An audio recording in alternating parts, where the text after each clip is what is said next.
Hey guys, welcome back to our mini blog। তো দেখতে পাচ্ছেন এখানে তো আগের ব্লগে আপনারা দেখেছিলেন যে মাটিটা হাল ভাঙা হয়েছে সুন্দর করে। তো এখন পানি দিব, পানি দেওয়ার কারণে এই দেখতে পাচ্ছেন এই ড্রেনটা ফেটে গেছিল, পাইপটা মূলত পাইপটাকে ঠিক করা হয়েছে।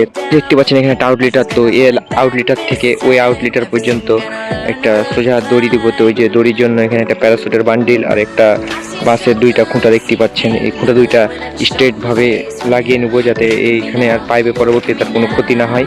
ওই জন্য সোজা করে একটা ওর উপর দিয়ে একটা আইল দিয়ে দেবো। দেখতে পাচ্ছেন এখানে একটা আইল দেওয়া আছে, তো এরকম করে এখানে একটা আইল দিয়ে দেবো।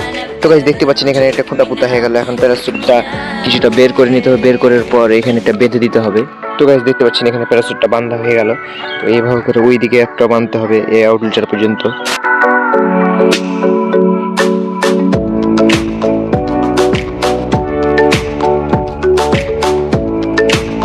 তো গাইস এখান থেকে টানা হয়ে গেল, দেখতে পাচ্ছেন এখানে কত সুন্দর করে এখান পর্যন্ত এই যে পাইপ পর্যন্ত দিয়ে দেবো।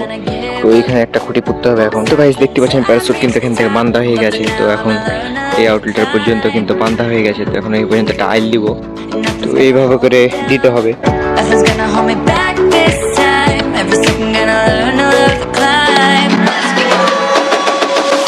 তো এখন দ্বীপের মুখটা কিছুটা এইভাবে খুলে দিল। তো পানিটা ছুটে গেছে, দেখতে পাচ্ছেন এখান থেকে ড্রেন করে দিচ্ছে যাতে এইদিকে চারিদিক যেন ভর্তি হয়ে যায়, দেখতে পাচ্ছেন।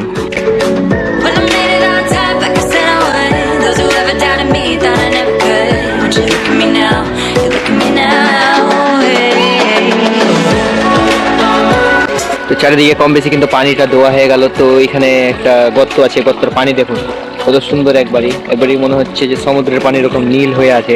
তো এখানে আউটলিটার, এইটা আউটলিটার বলে, এই আউটলিটার থেকে কিন্তু পানি বের হচ্ছে। আমাদের চারিদিকে ভুঁই কিন্তু কম বেশি দেওয়া হয়ে গেল, শুধু এই কয়টা কেয়ার আছে, দেখতে পাচ্ছেন কিভাবে করে পানি দিচ্ছে। তো গাইস তো চারিদিকে পানি দেওয়া হয়ে গেছে, তো দেখতে পাচ্ছেন এখানে চারিদিকে পানি দেওয়া হয়ে গেছে, কিন্তু এই জায়গাটাতে আমরা পানি দিতে পারছি না। ওই জন্য আসমলে যেখানে ড্রেন করে দিচ্ছে এখানে আমি ড্রেন করছি। তো চারদিকে কত কাদা দেখতে পাচ্ছেন, কাদাতে আমরা কাজ করছি। এই যে এখানটা আসমল ড্রেন করছে, দেখতে পাচ্ছেন কিভাবে ড্রেনটা করছে।